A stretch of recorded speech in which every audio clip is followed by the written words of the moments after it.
కూర్చోలేకపోయేదాన్ని మాకు తెల్లవారు అది బాటలు కోట్లతో ఉన్నాయండి. ఇక్కడికి వచ్చాక ఈ శ్రీకారం ఇచ్చేసారి మీరు బాగుందండి, బాగుంది, శుభ్రం నిద్ర వస్తున్నారండి. అక్కడ కూడా బాగానే ఉన్నారు. కూర్చోలేని అన్నారు, కూర్చోండి. సరే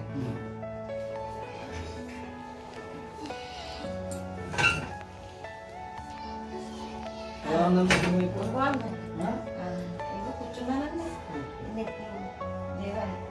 అదే స్కూల్ మీద కూడా కూర్చోలేకపోయేదాన్ని. కూర్చుంటే ఒక ల్యాగ్ దిగొచ్చి వచ్చాడండి. మళ్ళీ పట్టుకోలేదని ల్యాగ్ చేయాలి. అయినా పోగులు వచ్చేసేయండి. కూర్చున్నాను, ఇప్పుడు కొన్ని కూర్చున్నానండి. చాలా బాగుందండి, పర్లేదు. ఎంతకాలం తర్వాత ఇలా కూర్చున్నారండి? ఎంతకాలం తర్వాత ఇలా కూర్చున్నారు కింద నేల మీద? 5 నెలలు అవుతుంది. 5-6 నెలలు అయిందండి.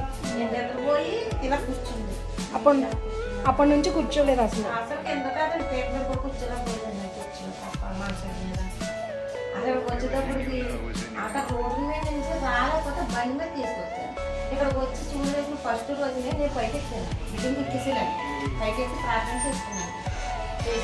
వచ్చాను. ఆ రోజు నుంచి కూడా బెడ్ ఎక్కుతున్నాను, తిరుగుతున్నాను, పని చేస్తున్నాను. ఎట్లానండి, బాగుందండి, చాలా బాగుందండి. ఎంతకాలం అయిందమ్మా ఇక్కడికి వచ్చి మీరు? ఇది 6 సారి. 6వ సారి.